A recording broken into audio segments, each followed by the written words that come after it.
bit smarter.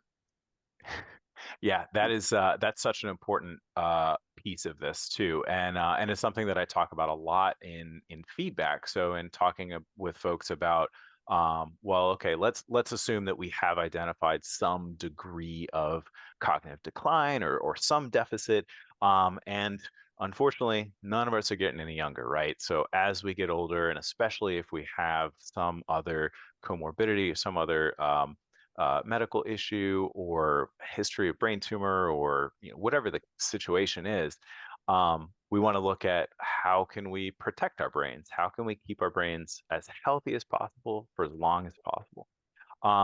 So the general consensus in research is that you're kind of the what we think of as like brain games, as advertised, are not necessarily actually that helpful when it comes to uh, staving off cognitive decline or rehabilitating cognitive issues. What can happen is that you might get really good at the game that you're playing, Hmm. but which might feel good, and hey, if it's something that you enjoy doing, do it. But with the understanding or the expectation that getting good at this particular brain game or this particular activity isn't necessarily going to translate into improvements in uh, quality of life or improvements in other aspects of brain function. So the things that are associated with those are reducing cardiovascular or cerebrovascular risk factors. So managing things like hypertension and cholesterol and any kind of coronary artery disease, anything that you can kind of get a handle on and make sure that that's not causing or increasing the risk for other brain issues or structural changes like a stroke or something like that. Hmm. Those are important for that reason. Similarly, diet and exercise. Um, so making sure that you have good nutrition, that you're um, that you're kind of watching what you eat, making sure that, and it is true that all things in moderation, right? So um, I would never tell somebody not to have their slice of cake, but you got to make sure that you've got a balanced diet all around, that you're not overdoing it on the cake, which is exactly my problem, or and that you're doing a good job of getting all of the nutrients that our brains need. Um, there's maybe some evidence for things like fish that have omega-3 fatty acids, and I read something the other day that I'm not going to try and quote because I'll mess it up, but basically the fish, the omega-3 that we get from fish is our bodies are able to use it easier than from some other sources. So like that can potentially be a good thing. Um, when it comes to exercise,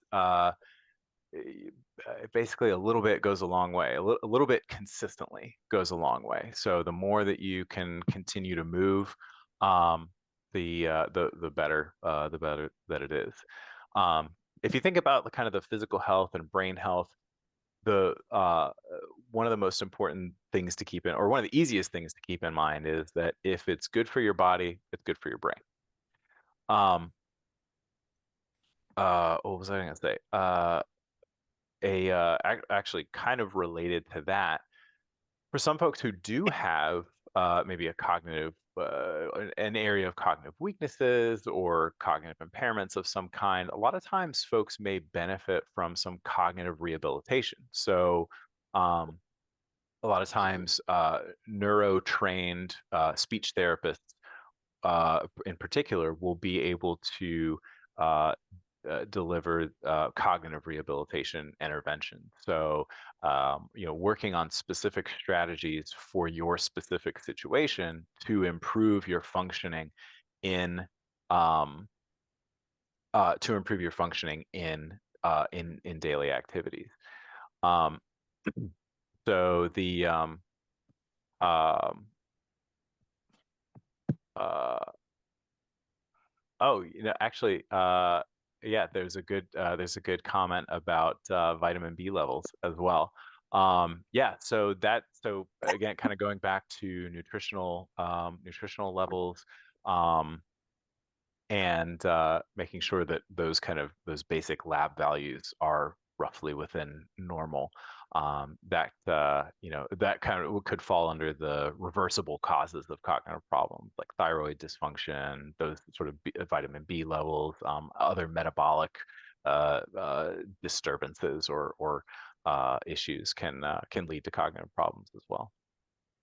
I'd also heard a long time ago that I try to learn ballroom dancing or some kind of more structured dancing, and also try to learn a foreign language. Is that good? Can't hurt if you enjoy it, right? And yeah, there is something to be said for movement and those types of exercises. It may depend on the condition that we're kind of looking at, right? So Parkinson's is a great example of a movement disorder where I think you see more evidence of benefits from kind of movement-based intervention.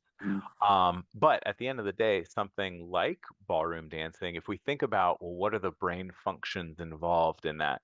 It's, you're moving all of the parts of your body. You're having to learn specific movements. You're having to plan movements in advance. You're having to pay attention to the tempo of the music. You're also probably enjoying the music and enjoying the activity and having a good time. And there's a lot to be said for doing things that bring you joy too. Not just from a quality of mood, or sorry, not just from a quality of life perspective, but legitimately a brain function perspective too. Socialization, social engagement is great. And really, anything that is sort of stimulating and challenging for the brain can be really helpful.